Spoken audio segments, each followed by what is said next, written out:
So I was reading the Bible the other day, and in the book of Acts, chapter 3, where it says that now Peter and John were going up to the temple at the hour of prayer, the ninth hour, that is 3 p.m. I'm reading from Amplified, and this is chapter 1. And a man who had been unable to walk from birth was being carried along, whom they used to set down every day at the gate of the temple, which is called Beautiful, so that he could beg alms from those entering the temple. So when he saw Peter and John about to get into the temple, he began asking them for coins. But Peter, along with John, stared at him intently and said, "Look at us." And the man began to pay attention to them, eagerly expecting to receive something from them. But Peter said, "Silver and gold I do not have, but what I do have I give you. In the name, authority, power of Jesus Christ the Nazarene, begin now to walk and go on walking." Then he seized the man's right hand with a firm grip and raised him up, and at once his feet and ankles became strong and steady, and with a leap he stood up and began to walk. And he went into the temple with them, walking and leaping and praising God. I saw that verse, and for the first time I saw something I've never seen before. Many times we give a lot of importance to people who help us with money. And that's the kind of world we live in today. If you have money, you're so valuable. If you don't have money, you're not so valuable. And many times when we're asking people for help, a good number of times we consider those people who are financially stable. But there are people who can give you help, but they don't give you some financial help. It could be a word of wisdom. It could be a word of encouragement that is able to make you stand up, that is able to make you rise up. I remember a story of a certain lady who was saying that she lost her husband, and her husband was everything. The husband was the breadwinner, the husband was the best friend, the husband was everything to this lady. And when the husband just passed on, this lady was devastated. She had kids, she had all these businesses that the husband left, and she didn't even know what to do. So she was in the bed of depression for quite a long time. She had rich friends, they would come and talk to her. Nobody was able to help her out of the depression. But then there was this young guy, like the Gen Zs of today. And this Gen Z came into her house. The Gen Z has no money. The guy is broke, but he's just fun. And the guy would get inside the woman's bedroom and pull her out of the bed, and will tell her, "Mom, I don't care. I'm not leaving this bedroom without you." And this woman, because she wants to get rid of this Gen Z, she doesn't want to be disturbed. She's going through depression. She'll just agree to get out of bed.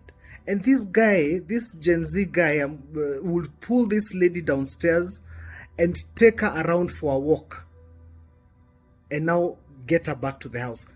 This young man did not have money. This young man did not have any resources, but just being fun. And she was able to pull this lady out of her bed.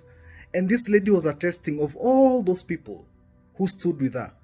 This young man blessed her the most, because this young man gave her the psych to get out of bed just by pulling her and "Mom, I'm not getting out of this house. I'm not getting out of this room unless you get out of bed and you come out of this room with me." And later on, they'll even do exercises together and everything. And later, when that season was over, the Gen Z left, and the woman was up on her feet. And sometimes we have those people who God brings into our paths. They'll never help us with money. They'll never help us with some resources, but they'll say a word that is going to lift you up. They'll do something. It could even be just cook you a meal. It could even just be a laughter, something funny.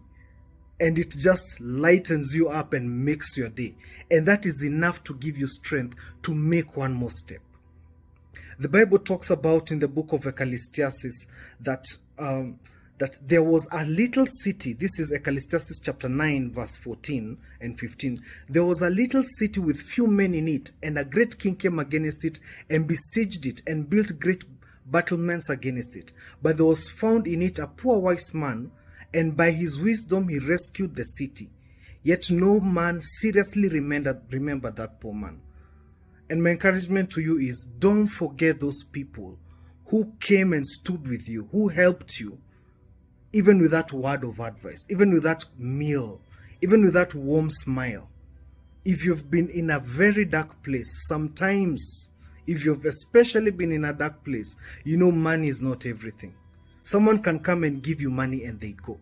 But the person who sticks next to you and believes in you and encourages you, that person's resource of friendship, of affirmation, of strength cannot be quantified by any amount of money.